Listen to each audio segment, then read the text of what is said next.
La louange est à Allah, le Seigneur des mondes, et que Allah élève davantage les degrés et les grades du prophète Mohammed.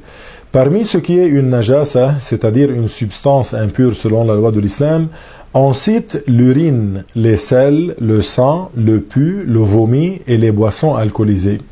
On distingue la najasa perceptible de la najasa imperceptible. La najasa perceptible, c'est la najasa dont on distingue la couleur, le goût ou l'odeur ou une quantité restante. On purifie l'endroit souillé par la najasa perceptible en éliminant la substance, puis en versant de l'eau purificatrice sur l'endroit souillé par l'impureté.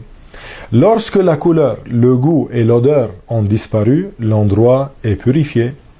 La najasa, c'est-à-dire l'impureté imperceptible, c'est la najasa dont la substance, le goût, la couleur et l'odeur ont disparu. On élimine la najasa imperceptible en versant de l'eau purificatrice sur l'endroit que la najasa a touché.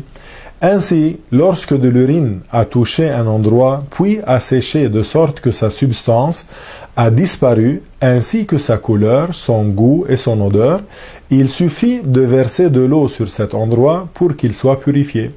S'il s'agit d'une najasa, impureté provenant du chien ou du porc, par exemple lorsque quelqu'un a touché un chien ou un porc avec la main mouillée, ou lorsque son corps ou ses vêtements ont été touchés par la salive du chien ou du porc, on élimine cette najasa en lavant l'endroit souillé 7 fois avec de l'eau, dont une fois en mélangeant l'eau avec de la terre purificatrice. Suite à mes propos, je demande à Allah Ta'ala d'augmenter notre science, de nous accorder les bonnes intentions. Walhamdulillahi Rabbil Alamin.